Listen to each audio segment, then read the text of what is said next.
Well, the game is over as of last night. I'm filming this the next day. Michigan wins over Purdue 41 to 13.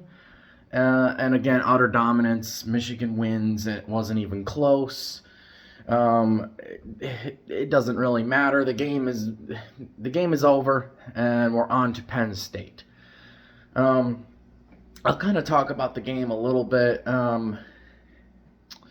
So today, I mean, I believe we had more passing yards in this game, in this game than rushing yards, but it was touchdowns that did it for the run game. 3 touchdowns on the ground for Blake Corum today, one for Donovan Edwards. So we had 4 rushing touchdowns in this game. J.J. McCarthy didn't have any touchdowns through the air, but he didn't have any interceptions either. I think he was 24 of 37, something like that, 335 yards, and that's it, really. J.J. McCarthy had some misfires. He didn't look great in the first half. He cleaned it up. He looked a lot better. Purdue's defense played pretty tough. They played a good game for most of it. Still wasn't enough. Michigan scored 41 points. We had an interception in this game, too. So we keep that streak alive. And I don't know how many touchdowns now for Blake Corum he has on the year, like 15, 16, 17. I don't even remember how much it is now. But he's been really good for us. He didn't have a whole lot of rushing yards, but he did, like I said, he had those 3 touchdowns. So that definitely, helps out in those short yardage situations. So the offense looked good. Defense looked good too. Dominated this game. It's so funny to me. After they scored, Purdue scored that touchdown at the end of the game in garbage time. The commentators, most points scored on Michigan this year. So, I mean, there you go. I guess Purdue can tout that, right? They scored more points on Michigan this year than any other team has. I'm so proud of you. Let me pat you on your head. You know what? You want a cookie? You want a cookie? Here's your cookie. Anyways, yeah, 41-13 was the final score. I literally also, I saw people who were like, you allowed more points this year against Purdue than you did against any other team. What does that say? Well, it tells me that they scored 13 points and we scored 41. So, I'm not really gonna, it's not. Is it really that big of a deal that they got a field goal off of a muffed punt in Michigan territory, and then a 4th and 1 they stopped us in our own territory as well, and they can only come away with 6 points from that? I'll give them credit for that defensive stop, but I mean, they only got 6 points off of it, and it was in our territory. They should have at least gotten a field goal off of those situations. And yeah, the touchdown at the very end of the game when the game was already 41-6 and we had our backups in. Okay, congratulations. Yeah, you scored 13 points. Congratulations. I'm so proud. I'm so proud. It's just been a bad week for Michigan. Just all these allegations. Apparently, we live in a society where you're guilty until proven innocent. Because Jim Harbaugh could probably be suspended this week, right before the biggest game of the year. So, Santa Ono, Michigan president, is basically our only hope. He had to pen a letter to Tony Petitti, I think that's his name, the Big Ten commissioner, Big Ten president, or whatever it is, or whoever he is, basically saying, we need to let this investigation play out. It needs to be a fair and honest thing. We can't be handing out punishments for things that, that haven't even been fully investigated yet. The Big Ten still needs to send a letter to Michigan. And not only is it required by Big Ten rules, but it's required it should be required just morally. Just because all of these coaches and ADs for other schools come out and say that punishment needs to be. By the way, these ADs, these coaches for all the other 13 teams, I don't know which coaches they are, but they have got tiny balls. That's what they got. As soon as Jim Harbaugh leaves the freaking call, the Zoom call or whatever whatever it is, then they want to start, firing on all cylinders about Michigan and how they need to be punished and what's taking so long. Even the Purdue head coach came out publicly and started saying basically that they know they cheated. And then, they were like, we're fixing everything, or we're working with our guys to get new signals and figure out a new game plan and stuff like that. They've had basically 2 weeks to do that, almost 2 weeks to do it. But you scored 13 points, so I guess that means we stole signs. That means we cheated, right? Santaono's not incorrect. I know I'm a Michigan fan, but let the investigation play out, for Christ's sake. Why are we living in a society where allegations and the media-driven bullcrap is enough to put out a punishment? It just isn't right.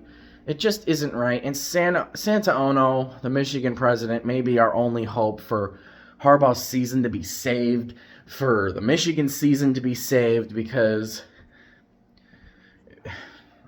And this is why I wanted to get on here. I didn't even want to really talk about the game. I don't really care about the game.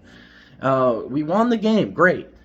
But we got all of these things that these players got to worry about, these coaches got to worry about, worrying about if the season is possibly in jeopardy because nobody wants to let things just play out.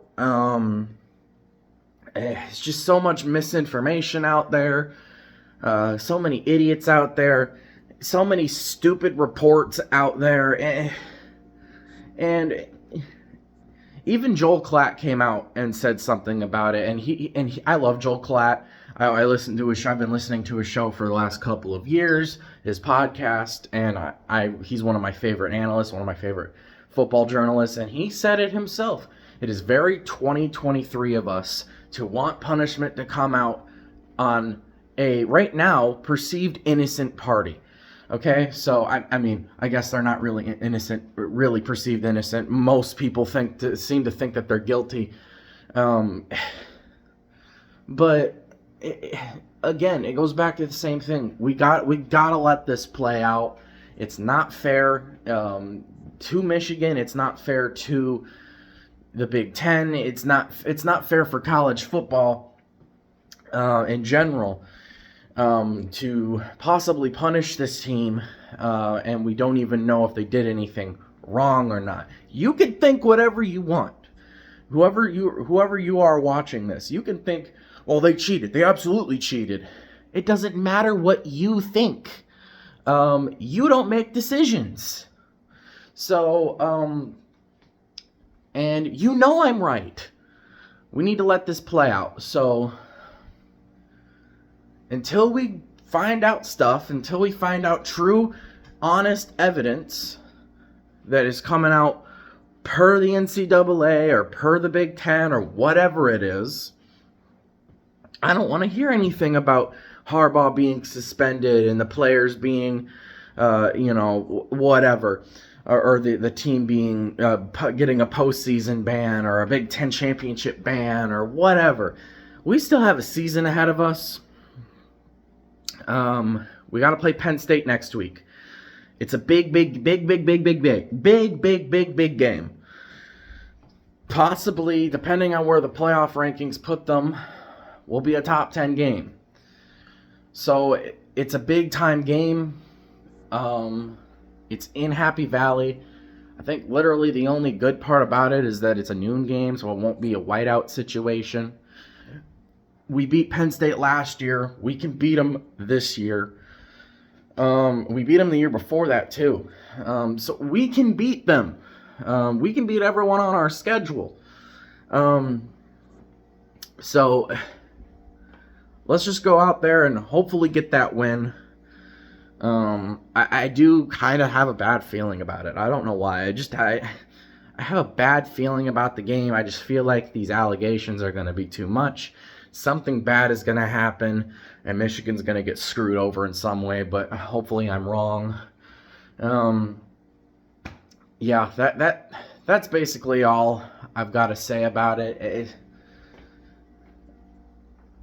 It's just I haven't really talked about it much because I talked about it a little bit after the Michigan State game. I talked about it in my streams a little bit.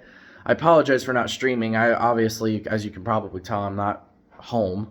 I'm out of town right now, so I will be back next week. I will be back next week for Michigan Penn State, and to live stream and stuff, my reaction and everything, and hopefully I will have people joining me. So we'll find out what happens next week. But yeah, it just sucks because we're having such a great season right now so far. We're 9-0 on the year, and it just kind of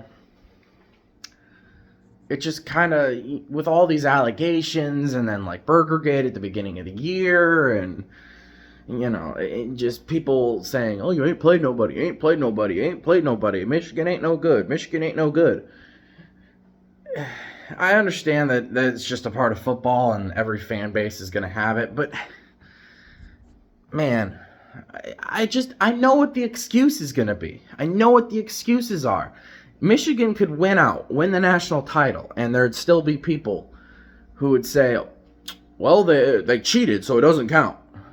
Or, well, those teams weren't nobodies anyway. It's like I already know what's going to happen. Penn State, everyone this week is going to say Michigan's going to get crushed by Penn State. Penn State's going to destroy you guys. And then if we go out there and do lose to Penn State, people are going to be like, see, I told you, Michigan ain't nobody. Michigan's crap. Michigan's a terrible team. But if we go out there and beat Penn State, well, Penn State wasn't anybody. They were no good anyway. You can't win. You can't win with these people. So, meanwhile, their teams, their season's been over for the last month and a half. So, I don't know. We'll see what happens. There's a lot of uncertainty right now, and hopefully things clear itself up and the team can focus on this season and not have to worry about allegations and other things behind the scenes, because it's not fair to these players. Also, I feel bad for these players. So, yeah. That's basically all I've got to say. See you next week.